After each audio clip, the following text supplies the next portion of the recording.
उनका अपना अंदाज है, वो बातों को जो कहते हैं स्पष्टवादी से आते हैं, उनको ज़्यादा बात घुमाने नहीं आती। और ऐसा भी कहते हैं जींद के लोग क्योंकि उनके नाड़ में सरिया है, तो थोड़ा सा कोई चौधरी अकड़ में तो रहते हैं, कोई चौधरी है तो नाड़ में सरिया। तो क्या ब्रजेंद्र सिंह और चौधरी बीरेंद्र सिंह कांग्रेस में जो गुटबाजी है उसको दूर कर पाएंगे, या कांग्रेस में एक नया गुट उभर कर सामने आएगा? जिस तरीके से हुड्डा परिवार और ख़ास करके दीपेंद्र सिंह हुड्डा लोगों के बीच में जाते हैं और जिस तरह से वो मेहनत करते हैं, लोगों से कनेक्ट करते हैं, क्या ब्रजेंद्र सिंह जो करीब 21 साल IAS रहे इतनी मेहनत कर पाएंगे?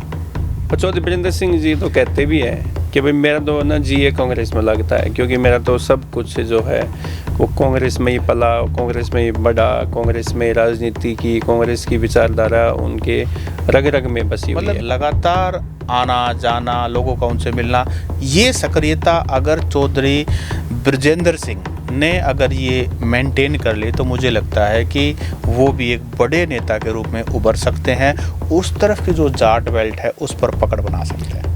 देखो, चुनाव के दौरान तो उनकी सक्रियता दिखाई दी थी, और लेकिन उसके बाद से जैसे अब 8-9 महीने हैं तो ज़्यादा सा हलकों में, अपने हलके में उचाना में हो सकता है 1-2 मीटिंग में या किसी कार्यक्रमों में गए हो, अदरवाइज ज़्यादा एक्टिव अभी तक वो नज़र नहीं आए हैं। मुख्यमंत्री बनने की जो बात थी, हो सकता है कि वो चौधरी भूपेंद्र सिंह हुड्डा की बजाय चौधरी बीरेंद्र सिंह को मिलती, ऐसा कहते हैं। जो जाटों की जो सीट है उनमें जैसे सोनीपत की आप देखिए, 6 विधानसभा सीटों में से एक ही विधानसभा सीट जीत पाई कांग्रेस, जबकि ये हुड्डा का गढ़ माना जाता है। एक तरफ हुड्डा साहब एक्टिवेट है तो उनको चाहिए दूसरे, कहीं कुमारी शैलजा एक्टिव हों, कहीं रणदीप सुरजेवाला एक्टिव हों, कहीं ब्रजेंद्र सिंह एक्टिव हों, ये और भी जो दूसरे नेता हैं वो भी एक्टिव हों। अब तो अशोक तंवर भी आ गए हैं, वो भी एक्टिव हों। तो जितने, क्योंकि सभी कोई जाटों की वोट लेके आएगा, कोई दलितों की वोट लेके आएगा, कोई किसी की BC की वोट लेके आएगा। तो अब तो DSC समाज भी अलग हो गया, कोई DSC का भी इनको लीडर चाहिए। तो कहने का मतलब पार्टी हाईकमांड तो चाहते कि जितने लीडर्स मजबूत होंगे उतनी ही मैक्सिमम क्राउड को, वोट को पुल कर सकेंगे। तो अब ये नमस्कार, मेरा नाम है OP वशिष्ठ। दी हरियाणा टॉक्स के खास मुद्दे में आपका स्वागत है। नमस्कार, मेरा नाम है सत सिंह और इस खास मुद्दे में आज हम बातचीत करेंगे चौधरी छोटूराम की लेगेसी को कैरी फॉरवर्ड करने वाले चौधरी बीरेंद्र सिंह के बारे में। चौधरी बीरेंद्र सिंह अब अपनी एक और पारी खेलने के मूड में लगते हैं। उनके सुपुत्र जो पहले हिसार से लोकसभा MP भी रहे हैं, तो अब आने वाले दिनों में वो एक ट्रेनिंग कैंप कांग्रेस पार्टी का एक टूर शुरू करने वाले हैं जींद, हिसार, फतेहाबाद के एरिया में, और वो लोगों से कनेक्ट करना चाहते हैं। तो जिस तरह से एक प्रभाव देश वाली बेल्ट में है, एक बांगड़ वाली बेल्ट के अंदर एक नया लोगों से, वर्करों से कनेक्ट करने के लिए वो एक नई शुरुआत करने वाले हैं। चौधरी बीरेंद्र सिंह इस नए जो कैंपेन चलाने वाले हैं, जींद से आवाज़ उठाएंगे और हिसार, फतेहाबाद तक जाएंगे। उसके बाद रिस्पॉन्स जैसा मिलेगा पूरे हरियाणा में जाएंगे, अपने पुराने वर्कर्स से मिलेंगे, और उनका जो मेन उद्देश्य है वो अपने बेटे IAS बेटे ब्रजेंद्र सिंह जो सांसद भी रह चुके हैं उनको मजबूत हाथों में छोड़ के जाने का है। तो आपको ये भी बता दें कि अभी 2024 में विधानसभा चुनाव उचाना से उन्होंने लड़ा था, जो कि उनकी खुद की सीट है, यानी कि उनके पिताजी, उनकी माताजी वहाँ से चुनाव लड़ते आए हैं। मात्र 32 वोटों से वो BJP के कैंडिडेट से लूज़ कर गए थे। तो उसके बाद मामला कहीं कोर्ट में भी गया, वो मामला भी है, लेकिन अभी 15 ऐसी विधानसभा सीटें हैं जो 20 अगस्त से शुरू होकर के चौधरी ब्रजेंद्र सिंह अलग अलग जगह जाएंगे और बॉन्ड करने वाले हैं कांग्रेस पार्टी के। तो क्या ब्रजेंद्र सिंह और चौधरी बीरेंद्र सिंह कांग्रेस में जो गुटबाजी है उसको दूर कर पाएंगे, या कांग्रेस में एक नया गुट उभर कर सामने आएगा? यह तो समय ही बताएगा। OP जी, जो आपने कहा ना गुट वाली बात, देखिए, सही मायने में डेमोक्रेसी वही है जहां आपको बोलने की आज़ादी हो, काम करने की आज़ादी हो, अपने विचार प्रस्तुत करने की आज़ादी हो, और जहां ये विचार प्रस्तुत होंगे तो वहां पर गुटबाजी तो होनी स्वाभाविक है। अभी तक हरियाणा में जो मजबूत गुट जाना जाता है वो चौधरी भूपेंद्र सिंह हुड्डा का गुट जाना जाता है। दूसरी तरफ कुमारी शैलजा हैं, रणदीप सुरजेवाला हैं, किरण चौधरी जी वहाँ चली गई हैं, तो चौधरी बीरेंद्र सिंह ने अभी एक तरह से अभी वो बीजेपी से साल भर पहले कांग्रेस में आए हैं, ब्रजेंद्र सिंह अभी आए हैं। तो मुझे लगता है कि वो जो दूसरा गुट है और उसी एरिया के अंदर, क्योंकि जींद का इलाका है, हिसार का है, फतेहाबाद, वहाँ 15 विधानसभा को टच करने वाले हैं। देखो, चौधरी बीरेंद्र सिंह को डेमोक्रेसी तो सिखाने की ज़रूरत नहीं है, क्योंकि वो जितने मुखर होके और जितने दबंगई से और अपने मन की बात जनता के बीच में बोल सकते हैं, शायद ही देश का कोई ऐसा नेता होगा कि जो बीरेंद्र सिंह जैसे पार्टी में रह के और अपने ही नेताओं के बारे में या पार्टी लाइन से हट के जो बात कर सकते हैं, वो चौधरी बीरेंद्र सिंह है। जी, चौधरी बीरेंद्र सिंह को तो हम सभी जानते हैं, 40 साल से ज़्यादा वो कांग्रेस पार्टी में रहे, फिर 2 टर्म वो बीजेपी के अंदर रहे, बड़े मंत्री भी रहे, केंद्रीय मंत्री भी रहे, और चौधरी छोटूराम की लीगेसी को अब तक उन्होंने ही आगे बढ़ाया है। लेकिन मुझे लगता है अब जो ये नया जो कार्यक्रम शुरू होने जा रहा है, ये चौधरी ब्रजेंद्र सिंह, अब ब्रजेंद्र सिंह की सुन लीजिए आप। चौधरी ब्रजेंद्र सिंह एक ऐसे व्यक्ति हैं जो 21 साल हरियाणा के अंदर आईएएस रहे, उसके बाद एमपी रहे, और आप ये मानिए कि किसानों की आवाज़ भी बीच बीच में उठाते हैं। जब वो बीजेपी पार्टी में थे तो जिस समय दिल्ली के अंदर महिला पहलवानों का वो प्रोटेस्ट चल रहा था, उसको समर्थन भी ब्रजेंद्र सिंह ने किया वो था। बीजेपी से उनका ये लगा ये कि मोह भंग हो चुका था, क्योंकि चौधरी बीरेंद्र सिंह, मुझे लगता है कि कुछ परिस्थितियाँ ऐसी थी कि उनको बीजेपी ज्वाइन करनी पड़ी। जितनी भी स्टेटमेंट मैंने चौधरी ब्रजेंद्र की सुनी ना, वो कभी बीजेपी से सेटिस्फाइड नहीं मिले। हालांकि वो उन्होंने 2019 में दुष्यंत चौटाला को हराया हिसार सीट से, बीजेपी के टिकट से, बीजेपी के टिकट पे थे, सारी बातें हुई, लेकिन कभी बहुत ज़्यादा सेटिस्फाई नहीं दिखे। और चौधरी बीरेंद्र सिंह जी तो कहते भी हैं कि भाई मेरा तो ना जीए कांग्रेस में लगता है, क्योंकि मेरा तो सब कुछ जो है वो कांग्रेस में ही पला, कांग्रेस में ही बढ़ा, कांग्रेस में राजनीति की, कांग्रेस की विचारधारा उनके रग रग में बसी हुई है। मतलब ये मानिए कि चौधरी बीरेंद्र सिंह जो है बांगड़ एरिया के बड़े नेता हैं, और मतलब मैं ये कहता हूँ कि वो हर मुश्किल से मुश्किल सिचुएशन को इतनी आसानी से, सरलता से, अपने अंदाज में कह जाते हैं अपनी बात।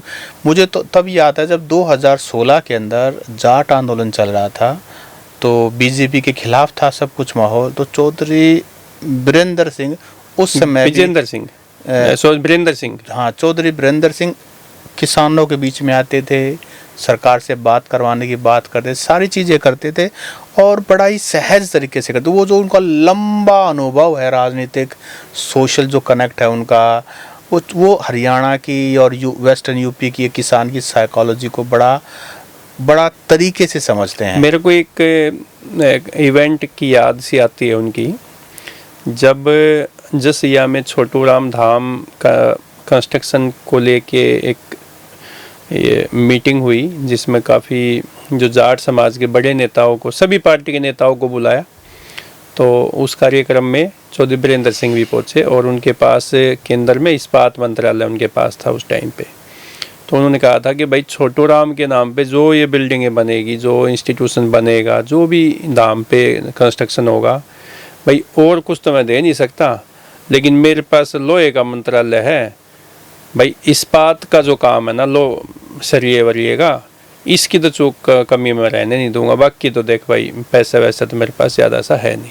वैसे कहते हैं कि ये जो 20 तारीख को, 20 अगस्त से जो प्रोग्राम शुरू करने की जो बात हो रही है, उस दिन स्वर्गीय Rajiv Gandhi, former prime minister of India, उनका अगर राजीव गांधी जिंदा रहते तो हरियाणा में मुख्यमंत्री बनने की जो बात थी हो सकता है कि वो चौधरी भूपेंद्र सिंह हुड्डा की बजाय चौधरी बीरेंद्र सिंह को मिलती। ऐसा कहते हैं कि उस समय जो रोहतक लोकसभा की सीट थी वो टिकट भी हो सकता है कि उनको मिलनी थी। ऐसी कई लोगों से, कई पुराने लोगों से राजीव गांधी के साथ ना चौधरी बीरेंद्र सिंह के बहुत ही पारिवारिक संबंध क्लोज बहुत। और आप ये देखिए, जब राजीव गांधी जब कांग्रेस पार्टी को लीड करते थे तो चौधरी बीरेंद्र सिंह कभी हिमाचल के, कभी उत्तर प्रदेश के, कभी एमपी के, कई प्रदेशों के प्रभारी, किसी और स्टेट के, मतलब चुनाव की टिकट वही बांटते थे, लोकसभा की, विधानसभा की। मतलब इतना रुतबा था, इतना कद था उनका राजनीति में, कांग्रेस पार्टी में।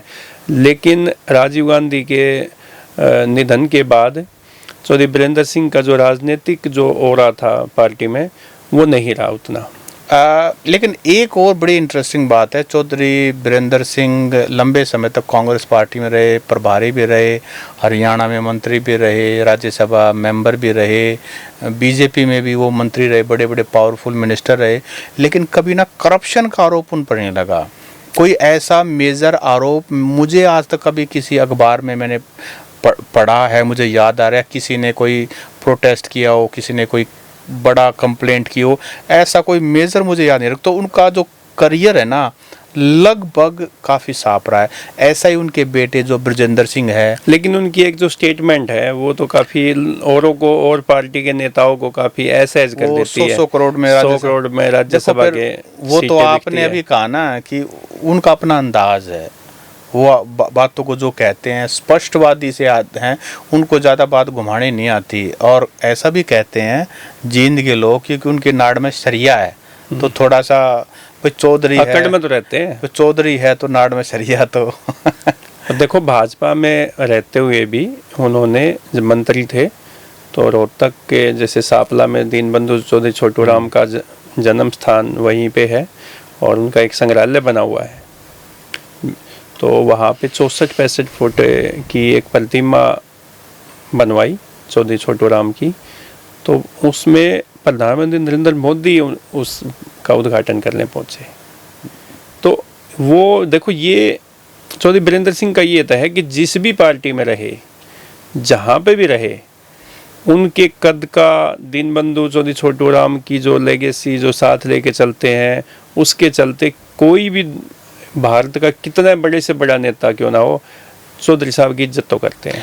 तो अब जो ये 20 तारीख से शुरू हो रही है सद्भावना, जो 20 से लेके और 9 सितंबर तक चलेगा, ये 15 विधानसभाओं में। जी 15 विधानसभाओं में चलेगा। तो जो उसका शेड्यूल है वो मेरे पास है, जिसे 15 अगस्त को राजीव गांधी जी के जन्म दिवस पर, जन्म दिवस पे, हाँ त्रुटि के लिए माफ़ी चाहते हैं, जन्म दिवस पर सद्भावना के रूप में जींद में मनाया जाएगा, जिसमें जुलाना सफ़ीदो जींद हल्के के जो ना हल्के शामिल होंगे।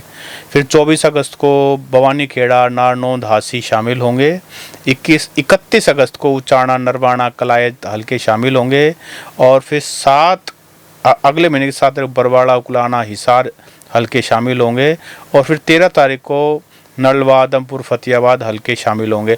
और इसमें इंटरेस्टिंग बात ये है कि जब ये यहाँ जाएंगे उनकी ट्रेनिंग लेने, मीटिंग लेने, तो वहाँ के जो लोकल लीडर्स हैं वो सपोर्टर हुड्डा के हो सकते हैं, कुमारी शैलजा के हो सकते हैं, रणदीप सुरजेवाला के हो सकते हैं, या किसी अन्य नेता के हो सकते हैं। सबको इनविटेशन जाएगा और वो जो वहाँ का लोकल बड़ा नेता है उसको भी निमंत्रण जाएगा कि आप भी इसके अंदर भाग लें।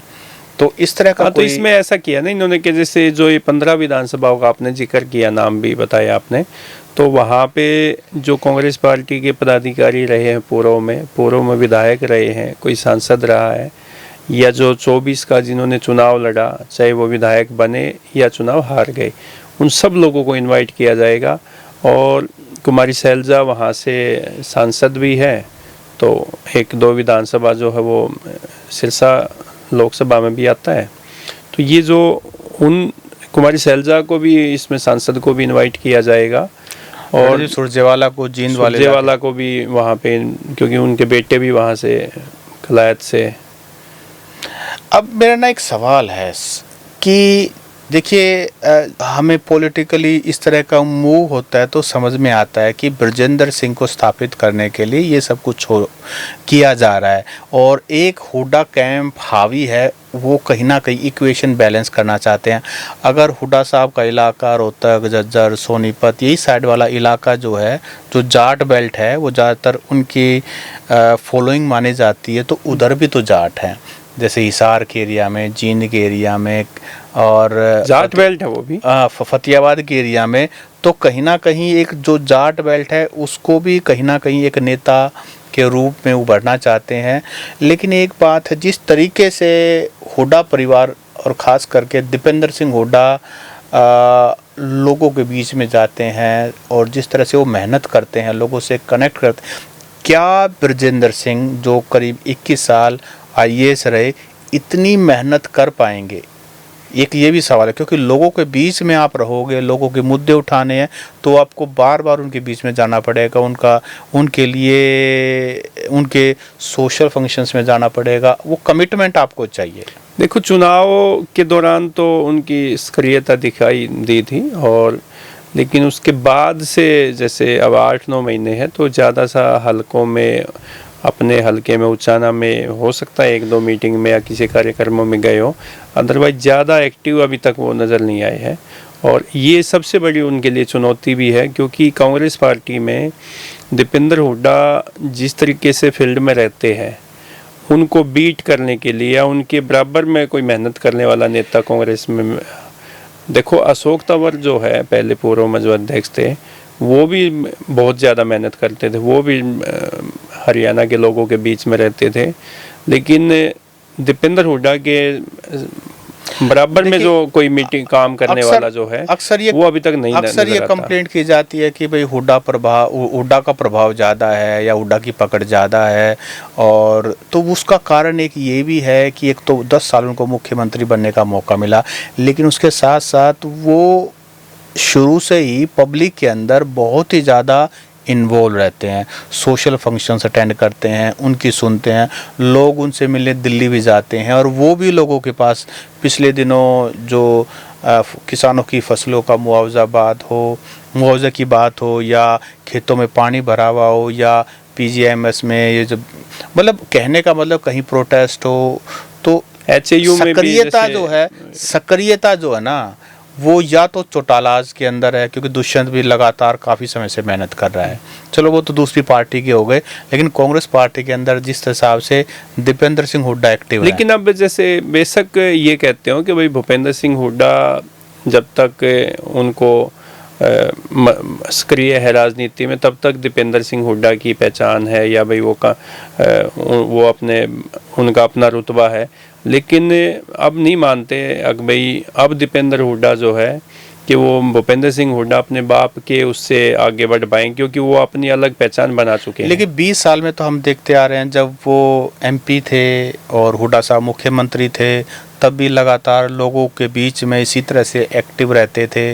लोग उनके पास दिल्ली मिलने जाते थे, चंडीगढ़ मिलने जाते थे, या वो जहाँ भी जाते थे भीड़ लग जाती थी। लेकिन आउट ऑफ पावर भी लोगों ने 2014 से लेकर 2025 तक, यानी 11 साल लगातार आना जाना, लोगों का उनसे मिलना, ये सक्रियता अगर चौधरी बृजेंद्र सिंह ने अगर ये मेंटेन कर ली, तो मुझे लगता है कि वो भी एक बड़े नेता के रूप में उभर सकते हैं, उस तरफ की जो जाट बेल्ट है उस पर पकड़ बना सकते हैं। सतसिंह जी, इसमें उनके लिए ना बड़ी चुनौती भी है।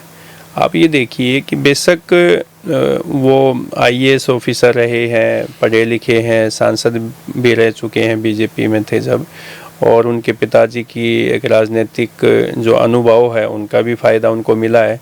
लेकिन क्या कांग्रेस में ये सभी गुटों को, जो जींद में, हिसार में और फतेहाबाद में जो कांग्रेस के वर्कर हैं, जो गुटों में बटे हुए हैं, कोई भूपेंद्र सिंह हुड्डा के साथ है, कोई कुमारी सैलजा के साथ है, कोई रणदीप सुरजेवाला के साथ है, कोई चौधरी बृजेंद्र सिंह के साथ है, क्या इन 4-5 नेताओं के कार्यकर्ताओं को इन मीटिंगों में या इन कार्यक्रमों में वो एक साथ ला पाएंगे? ये सबसे बड़ी चुनौती है। या फिर हो सकता है कि ये एक रणदीप सुरजेवाला, कुमारी सैलजा, भूपेंद्र सिंह हुड्डा और चौधरी बृजेंद्र सिंह का एक अलग गुट ना बन जाए पार्टी में। नहीं, ऑब्वियसली ये गुट तो ऑब्वियसली जैसे पहले एसआर के ग्रुप बना था, तो शैलजा, रणदीप, किरण, अब किरण तो चली गई है, अब ब्रजेंद्र सिंह आ गए हैं, तो ऑब्वियसली ये जो गुट मजबूत होगा तो इसमें सेंट्रल जो लीडरशिप है उनको भी फ़ायदा है। देखिए जब तक हुड्डा साहब से काम चल रहा है तब तक तो हुड्डा साहब से काम चला, अगर कल को उनको कहीं बैलेंस करना पड़ा, अगर दूसरा गुट भी इक्वली मजबूत है तो सेंटर को तो बेनिफिट तभी रहता है कि स्टेट के अंदर दो बराबर के धड़े हों, वो जिससे चाहे तब चाहे उसे खेल सके, लेकिन अभी तक तो वर्चस्व एक ही गुट का है। ये कांग्रेस के हाईकमान का भी संकेत हो सकता है, मेरे को ऐसा लग रहा है, क्योंकि आप ये देखिए ये जो विधानसभा चुनाव हुए 2024 में, तो इसमें गुटबाजी कह लीजिए या जो भी आप, जैसे जो जाटों की जो सीट है उनमें जैसे सोनीपत की आप देखिए 6 विधानसभा सीटों में से एक ही विधानसभा सीट जीत पाई कांग्रेस, जबकि ये हुड्डा का गढ़ माना जाता है। जींद में 1-2 ही सीट निकाल पाए हैं, जुलाना की सीट निकल पाई है, वहाँ जींद में ही पूरा सफाया हो गया। तो और एक वो उधर से, हाँ जींद में तो मतलब एक ही सीट निकाल पाए हैं। तो ये जो वहाँ की जो सीट कांग्रेस पार्टी हार गई है, तो ये हो सकता है कि ये चौधरी बीरेंद्र सिंह को इसलिए आगे किया हो कि वहाँ चौधरी बीरेंद्र सिंह के साथ वो लोग लग जाएं और भाई कांग्रेस वहाँ पे मजबूत हो जाए। देखिए पार्टी हाईकमांड की तो एक ही डायरेक्शन रहती है कि मैक्सिमम आप लोगों में पकड़ बनाएं, मैक्सिमम सीट आप जीतें, और उसके लिए उनको सभी के सभी लीडर्स को एक्टिवेट करना होता है। एक तरफ हुड्डा साहब एक्टिवेट है तो उनको चाहिए दूसरे, कहीं कुमारी शैलजा एक्टिव हों, कहीं रणदीप सुरजेवाला एक्टिव हों, कहीं ब्रजेंद्र सिंह एक्टिव हों, ये और भी जो दूसरे नेता हैं वो भी एक्टिव हों, अब तो अशोक तंवर भी आ गए हैं वो भी एक्टिव हों। तो जितने, क्योंकि सभी कोई जाटों की वोट लेके आएगा, कोई दलितों की वोट लेके आएगा, कोई किसी की वोट लेके आएगा, तो अब तो डीएससी समाज भी अलग हो गया, कोई डीएससी का भी इनको लीडर चाहिए। तो कहने का मतलब पार्टी हाईकमांड तो चाहते कि जितने लीडर्स मजबूत होंगे उतनी ही मैक्सिमम क्राउड को, वोट को पुल कर सकेंगे। तो अब ये जो 15 विधानसभाओं में चौधरी ब्रजेंद्र सिंह और चौधरी बीरेंद्र सिंह जाएंगे, और इसके बाद पूरे हरियाणा का इनका जैसे रणनीति है कि इसमें ये रिस्पांस देखने की बात है, क्योंकि बीजेपी में आए उनको 1 साल भी नहीं हुआ है अभी, और उसके तुरंत बाद विधानसभा का चुनाव लड़ा, लोकसभा का टिकट नहीं मिला ब्रजेंद्र सिंह को, सीटिंग एमपी होने के बावजूद, लेकिन बीजेपी सीटिंग, मैं कह सीटिंग मतलब सांसद दूसरी पार्टी से सीटिंग सांसद होने के बावजूद उनको टिकट नहीं मिला। ये बहुत बड़ी बात है कि कोई सांसद अपनी पार्टी से रिजाइन दे के और दूसरी पार्टी में ज्वाइन करता है और उसको टिकट ना मिले। तो आप ये देखिए कि ये उनके लिए एक साख गिरने वाली बात भी कह सकते हैं कि चौधरी बीरेंद्र सिंह अपने बेटे को, सांसद बेटे को, और कांग्रेस पार्टी की टिकट नहीं दिला पाए। तो ये कार्यकर्ताओं में एक मैसेज भी तो गलत गया ना उनके लिए। फिर उसके बाद विधानसभा का चुनाव लड़ते हैं ब्रजेंद्र सिंह और उच्चाना से, और वहाँ से भी हार जाते हैं। तो मुझे ये लगता है कि ये चौधरी बीरेंद्र सिंह के लिए अपनी साख वापस लाने के लिए, और अपनी जो पुराने कार्यकर्ता जो कि उनसे 5 दशक से 4 दशक से जो चौधरी बीरेंद्र सिंह के साथ लगे हुए हैं, उन कार्यकर्ताओं को वापस लाने के लिए, और चौधरी ब्रजेंद्र सिंह के लिए जो नई जो युवा जो है उनको जोड़ने के लिए ये एक उनकी रणनीति हो सकती है। तो साथियों, क्या चौधरी बीरेंद्र सिंह एक और पारी खेलना चाहते हैं हरियाणा कांग्रेस के अंदर? क्या चौधरी ब्रजेंद्र सिंह जो उनके बेटे हैं, एक्स IAS ऑफिसर हैं, एक्स MP हैं, और किसानों की बात को लेकर भी की भी मुखर हैं, काफ़ी मुखर रहते हैं, आपको लगता है ये जो इनका 15 दिन का या 15 विधानसभाओं के अंदर जा करके जिस हिसाब से ये दोबारा से जुड़ना चाहते हैं, क्या आपको लगता है कांग्रेस पार्टी को इससे कोई फ़ायदा होगा? क्योंकि अगर ये कामयाब हुआ तो फिर नेक्स्ट फेज़ के अंदर पूरे हरियाणा में जाने का प्लान है, ये आप हमें बताएं। और चौधरी बीरेंद्र सिंह जो है हरियाणा के या भारत के किसान नेता दीनबंधु चौधरी छोटू राम की राजनीतिक विरासत को बचा पाएंगे, उनको आगे बढ़ा पाएंगे, ये भी हमें कमेंट करके बताएं। नमस्कार।